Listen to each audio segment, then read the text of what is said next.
Čeprav slovenska medicina beleži res dobre rezultate pri obravnavi in zdravljenju tako raka na prsih kot raka rodil pri ženskah, je izzivov še vedno veliko.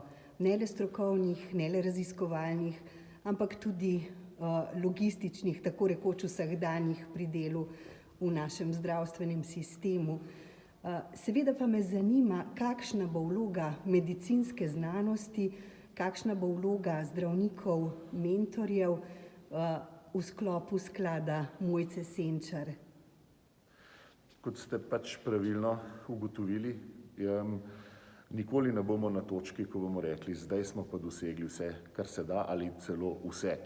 Skratka, vedno bo nek prostor, ki se bodo raziskave delale, da bomo lahko šli korak naprej pri zdravljenju bolezni. In glede na to, da je Onkološki inštitut, od koder sam prihajam, vodilna onkološka ustanova v Sloveniji, kjer tudi zdravimo daleč največ bolnic z rakom dojk, predvidevam, da bo večji del raziskav, ki bodo podprte iz tega sklada, potekal v sodelovanju ali na Onkološkem inštitutu. In kje vidite ključne obete ustanovitve tovrstnega sklada?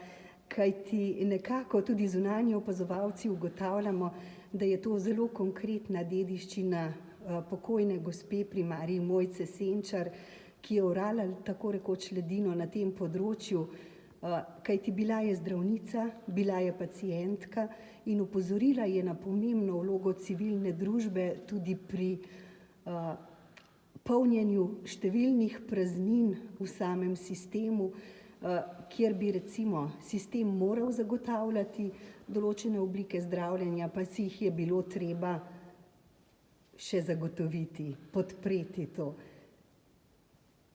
Torej, primarij Mojca Senčar, moja prijateljica, je bila vsekakor pri svojem delu kot predsednica Evrope Done zelo prepričljiva. Prepričljiva kot oseba, po drugi strani pa tudi svojo usodo, boleznijo, ki je na koncu, je ostala svojim sotrpinkam zvesta do konca v tem. Tako da je bilo to nek način, res se je posvetila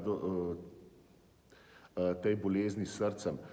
In dvignila diskusijo o tem na en bistveno višji nivo, skratka prepoznavnost te bolezni je drugačna po njenem delu, če hočete, kot je bila prej.